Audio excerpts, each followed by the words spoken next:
The more important T wave, the real T wave in electrocardiography, is the T wave that belongs to the repolarization of the ventricles. So let us try to understand how this T wave is formed. We are again on the frontal plane. I am going to explain on a piece of left ventricle that I have enlarged at this side of the figure. Why have I chosen the left ventricle? Because it is the main muscle mass, the most important part of muscle in the ventricles. So here, this part is subendocardial. Here is endocardium, here is epicardium. So we have subendocardial muscle or subepicardial muscle, but I'm going to talk about it from endocard or epicard to make it short. Before any depolarization takes place, all of the cells are at the resting membrane potential, and so their outer surfaces are positively charged. Depolarization starts at the endocardium. So the cells there are depolarized and their outer surfaces become negatively charged. Now we have a dipole for depolarization. Let me draw the direction in which the depolarization is spreading by black. So it is spreading from endocardium toward epicardium. More important than this is the dipole that is formed during this spread. If we are going to draw the vector of depolarization, the positive end, the arrowhead that's showing the positive end of the dipole must be at the epicardium. So this red arrow now is representing the dipole.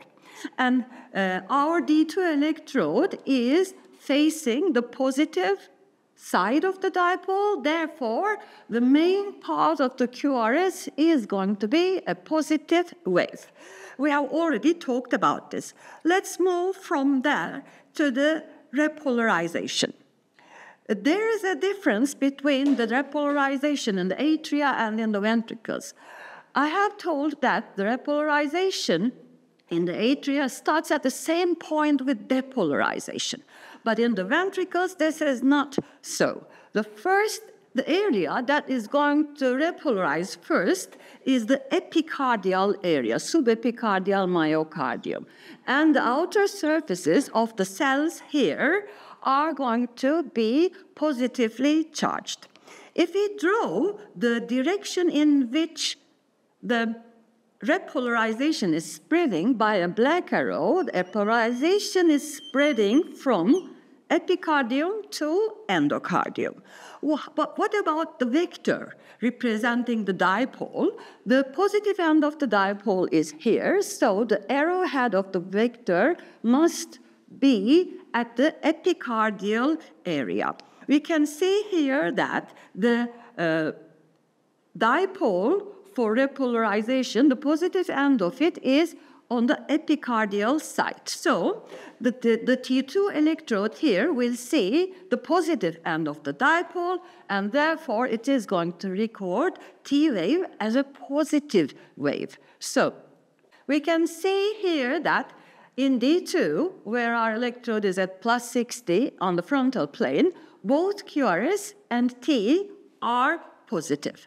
What about an electrode in the opposite direction? Let's consider the AVR electrode. The AVR electrode is going to see the negative side of the vector or the dipole for depolarization. So the QRS that it is going to draw is going to be mainly negative. What about the T wave that it is going to draw? It will also be facing the negative side of the vector for repolarization, and therefore it is going to draw a negative T wave. What I'm trying to say here is that when QRS is positive, T wave is also positive, as in the case of D2. When QRS is negative, T wave is also negative, as in the case of AVR. This is it's opposite for the atria. So why is this so?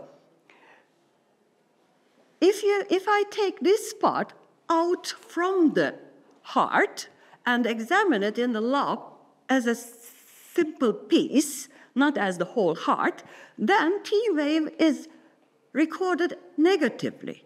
So when you take out a piece, T wave is recorded negatively. When the heart is as a whole, T wave is recorded positively, when the QRS is also positive. What is the explanation to this? We know that the duration of the action potential in the endocardium is longer and it is shorter at the epicardial area.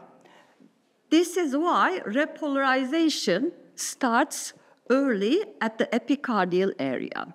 The explanation for this is accepted by some authors and it is refused by some authors. So the mechanism of why the action potential is shorter needs further explanation, but for the time being, here is the explanation. Subendocardial myocardium contracts, the layer above it contracts and squeezes it. The third layer on top of it contracts and squeezes, so the innermost layer, which is the subendocardial myocardium, will be the piece that is under greatest pressure. This is going to block the blood flow to the myocardium, and it is thought that this decrease in the blood flow is the reason why repolarization takes place later for the subendocardial myocardium, and the action potential there is longer. So I have tried to explain the TA wave for atrial and the important T wave for the ventricles and how they are formed. I hope it has been useful. Thank you for watching.